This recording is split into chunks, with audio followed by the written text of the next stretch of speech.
Girl-child education is one of the crucial issues we're looking at today, but you would remember that recently the world celebrated the World Education Day with a focus on what they call PLANE, Program for Learning and Networking for Education. We have two guests in our Kano studio this morning. Speaking with us, Bolaniwa Akinoluwa is Director, Akin Savvy Awareness and Initiative for Africans. He's also Regional Coordinator for Digital Literacy Program, a radio school with Community Aid Connect, along with Ladidi Sanefage, who is Secretary, High-Level Women Advocate for Kano State Government. Thank you for joining us this morning, ladies and gentlemen. Thank you. Thank you. Yeah. They say ladies first, so let us take it that way. Madam, you, of course, a good number of issues raised in that report was from the Kano State Government. Between the time the governor made that promise and now, what would you say is the response of the community? Because to a large extent, a number of people would say it is one thing for the government to initiate ideas. It's another thing altogether for the community to embrace it. What's been the response of the community to the initiatives of the Kano State Government? Thank you very much. As was said, I am the Secretary Hilwa. Hilwa means High-Level Women Advocates for Girls' Education. We have been working hands in hands with the state government immediately before the declaration and after declaration. Hilwa is a member that worked with the committee set up by the government on recovery of education in Kano State. We are also working in collaboration with the SBMC, that is the State Schools Management Committees. The communities in Kano State have been sensitized through and through with Hilwa and other stakeholders in the state to be part and parcel of the people to address the issues raised at the recovery conferences.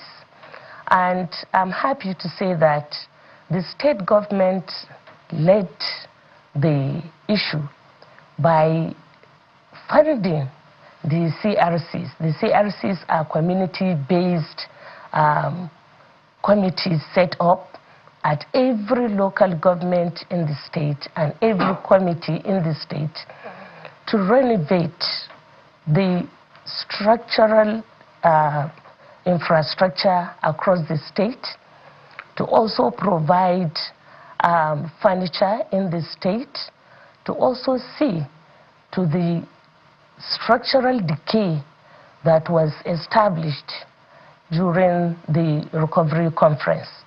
So the community also contributed and ensured that the children who were out of school were brought back to school because the schools had been renovated.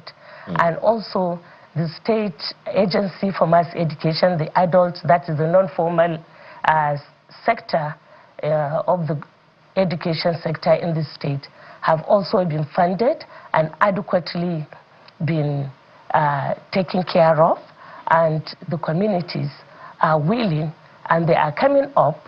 You know, something that has taken place for a long time, it takes time to really put it in place. The communities were relaxed before, they were not responding, but now, because of the willingness, the political goodwill of the state, of the Kano State Government, and other organizations like Hilwa and other stakeholders, we have been really sensitizing the communities, and the communities are coming to respond. You know, because the whole issue is to bring back the children to school, to ensure that the children, especially the girl child, is enrolled and have access to quality education. Well, it's the beginning of days, madam. Yeah, my apologies. I think it's the beginning of days, a number of people would say to you now. But let me come to you, Mr. Akinoluwa. You know, one of the many initiatives that a number of people would look at is, so on the one hand, is the initiative of government. On the other hand, is the embrace of the people But most importantly would be the impact, the short, medium, and long-term impact of these initiatives. Because the issue of out-of-school children, as you are not unaware of, has been with us for a very, very, very long time. So how do you see the initiatives of government moving the needle? Okay, thank you for having me this morning. Following that trend, looking at the initiative that has been on ground, I know that there have been many efforts made by different stakeholders, by the government, and other private individuals. But the reality is the initiatives are very good. And there's been an improvement on what is happening currently in Kano State, at its way. Because so many hands are on deck. If you look at what is happening currently, where the state of emergency has been declared, you can see that every stakeholder in the education sector has been put into place, ranging from the mass literacy, which is the non-formal sector, and both from the formal sector. We can see a collaboration from the non-formal sector and the formal sector working together very closely now. And that's one of the things that needs to be strengthened very strongly so that most of these initiatives can be sustained, because we understand that, okay, there are out of school and there are those that are already in school, and we're looking at the number of the out of school that are more.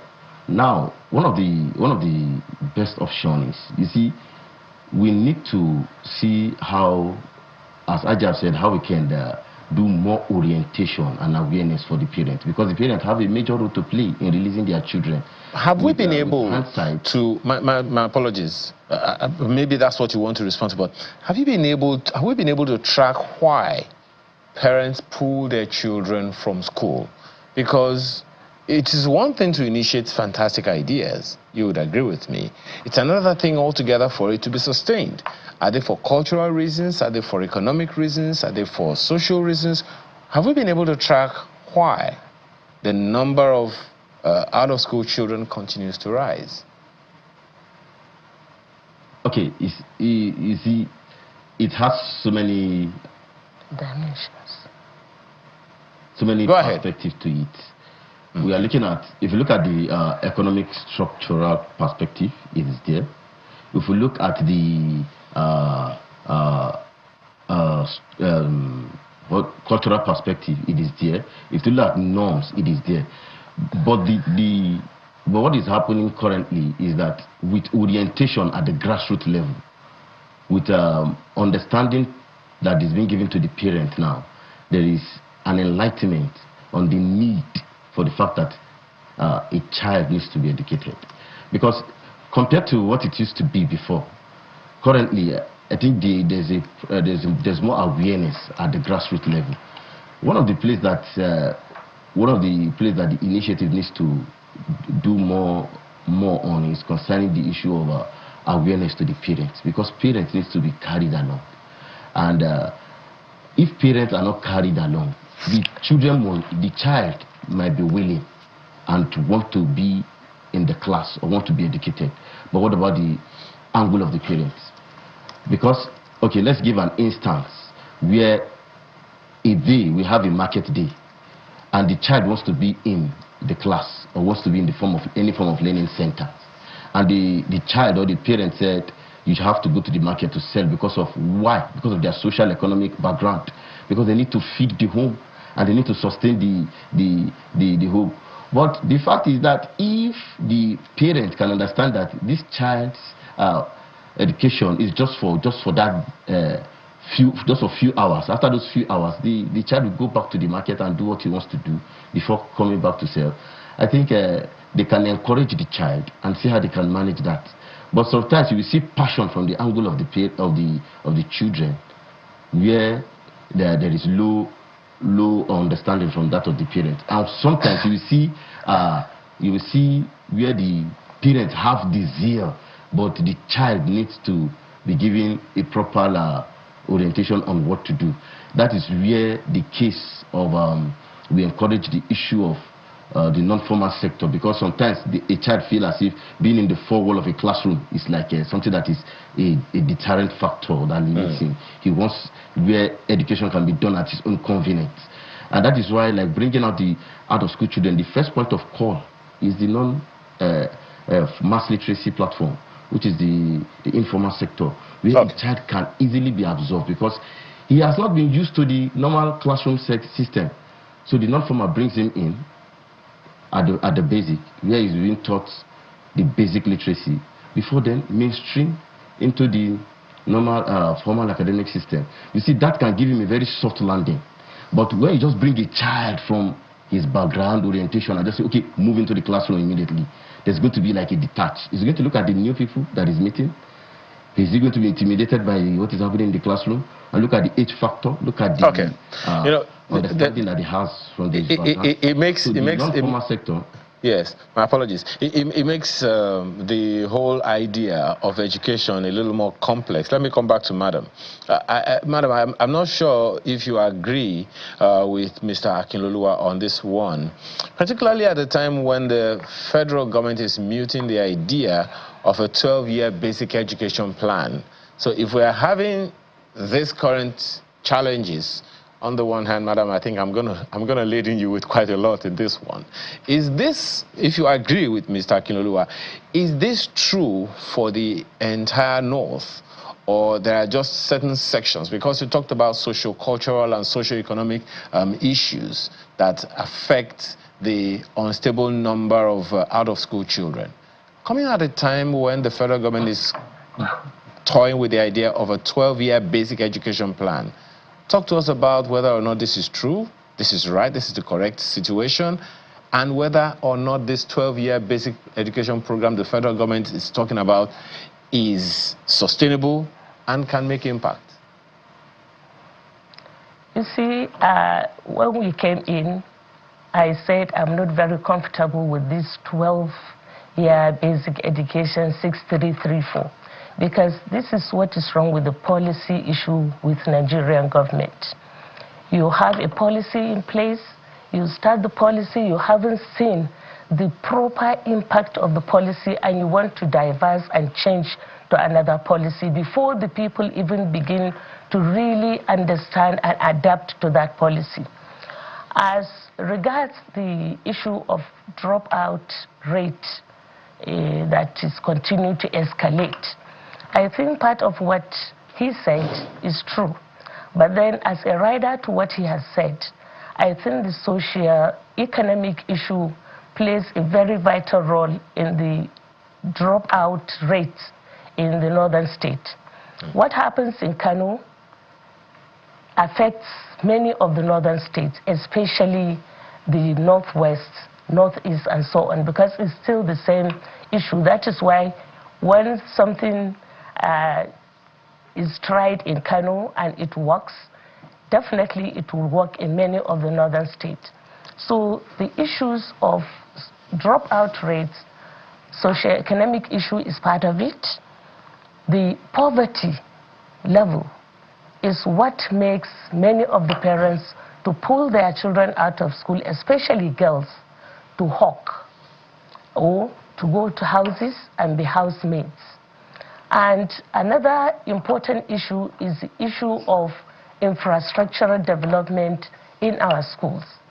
You go to a school, you find that many of the basic facilities are lacking, especially the sanitation, water, and hygiene facilities in the school. For girls, the sanitation, the wash facilities in schools are very crucial.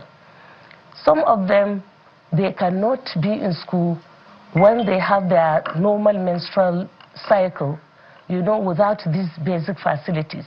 If a girl misses school for 5 days or 6 days every month, there is tendency for her to lose interest in the school, and that affects the dropout rates. Many of them will not want to come to school. And another issue is the safety of the school, the safeguarding issue in our schools. Many of the girls, particularly, are abused in different forms in our schools. And that also affects the attendance and the retention of girls in schools. So we need to look at all these perspectives to address the issues of barriers to this girls' education and also to education generally.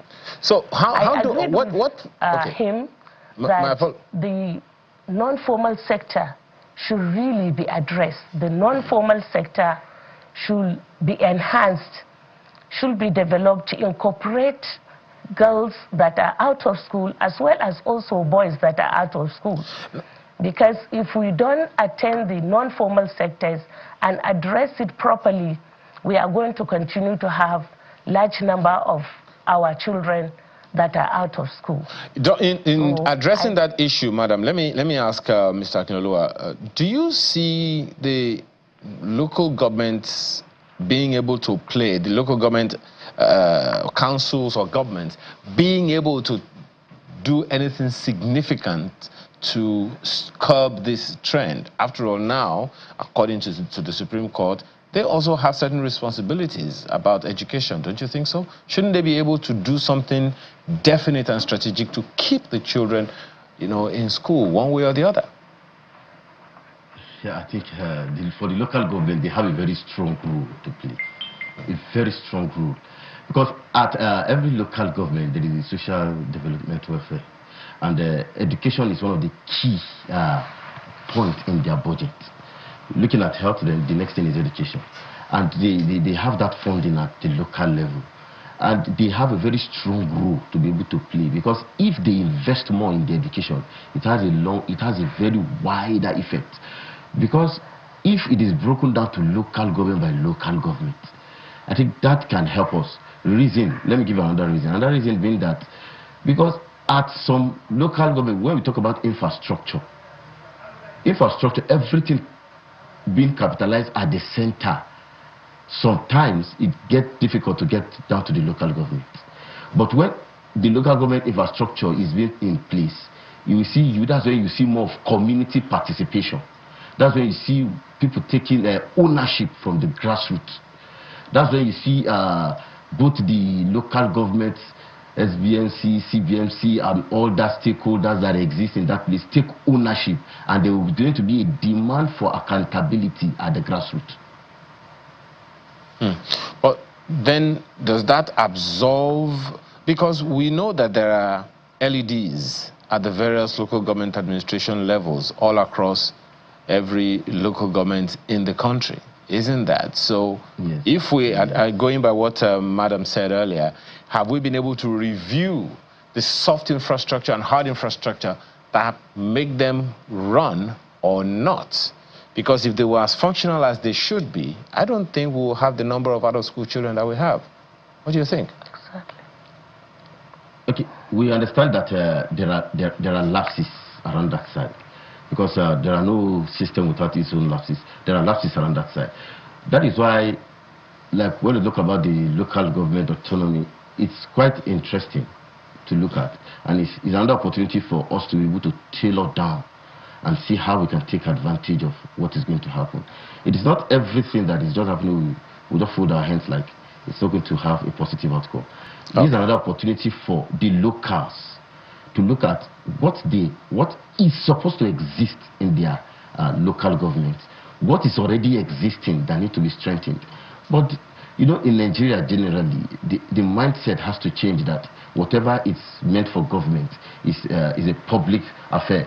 Why can't it's meant for us? It's not just for again a set of individuals. Mr. Akinloluwa, I think that's part of the advocacy of Madam Sanifage earlier, where she was talking about advocacy, informing and educating people on the increase. Well, it's a lot of conversation that I hope we'll take on subsequently going forward. Thank you so much for your time this morning. Mr. Bolarinwa Akinloluwa is Director, Akinsabi Awareness and Initiative for Africans. And right there beside him is Adidi Sanifage, who is Secretary, High-Level Women Advocate for Kano State Government. Thank you so much, madam and gentlemen, for being here this morning. Thank you. Thank you so much, sir.